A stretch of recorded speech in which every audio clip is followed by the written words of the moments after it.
السلام علیکم دوستو کیسے ہیں؟ امید ہے آپ سب خیریت سے ہوں گے۔ اللہ تعالیٰ آپ کو اپنے حفظ و امان میں رکھے۔ دوستو آج کل گرمی کی شدت ہے اور گرمی کا موسم بالکل اپنے جوبن پہ ہے، تو نیوز میں ہم دیکھتے ہیں سن سٹروک سے کافی زیادہ ڈیتھ ہو جاتی ہیں، کافی زیادہ نقصان ہوتا ہے۔ تو میں نے سوچا ایک رہنمائی جو ہے، احتیاطی تدابیر جو ہم گھر پہ بھی کر سکتے ہیں، ان کے اوپر تھوڑی سی گفتگو ہو جائے تاکہ ساتھیوں کے علم میں، نالج میں رہے کہ ہمیں کن کن چیزوں سے فائدہ پہنچ سکتا ہے اور کن کن چیزوں سے نقصان ہو سکتا ہے۔ تو یاد رہے کہ اب درجہ حرارت یہاں ملتان میں اور گرد و نواح میں 40 سے 45 ڈگری تک روز پہنچ رہا ہے، جو کہ مزید 4-5 دن بڑھتا رہے گا۔ اس لیے اس بارے میں کچھ عرض کرنا چاہ رہا تھا۔ انسانی جسم کا درجہ حرارت 41 ڈگری پر اگر پہنچ جائے تو موت واقع ہونے کے امکانات 90% تک بڑھ جاتے ہیں۔ یہاں پر موسمی درجہ حرارت نہیں بلکہ انسانی جسم کے درجہ حرارت کی بات ہو رہی ہے۔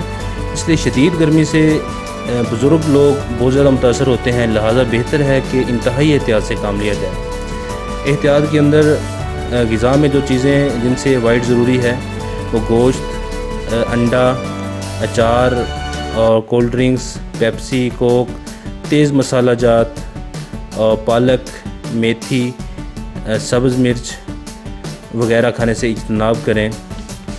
اور کلر جو ہے کالا، نیلا، لال، میرون، جامنی اور گہرے رنگ والے جو کپڑے ہیں یہ بھی پہننے سے پرہیز کرنا چاہیے۔ انتہائی گرمی کے اوقات صبح 9 سے شام 6 بجے تک بلا ضروری ان کے اندر سفر نہ کریں۔ نمک کا کم سے کم استعمال رکھیں اور کالے رنگ کے اور مکمل بند جو جوتے ہیں وہ کم سے کم پہنیں۔ جو چیزیں ہم نے ان کے اندر استعمال کرنی ہے اس موسم کے اندر، ان کے اندر غذا میں سے کدو، ٹنڈے، اروی، گیا توری، پیٹھا، مولی، کھیرا اور دودھ، شربت بزوری، بلنگو اور شربت بادام، پھلوں میں سے تربوز، کیلا، خوبانی اور خربوزہ، آلو بخارا کا استعمال جو ہے یہ بہت مفید رہتا ہے، ان کا استعمال زیادہ کریں۔ سفید، گلابی، سبز اور ہلکے رنگ کے کپڑوں کا استعمال کریں۔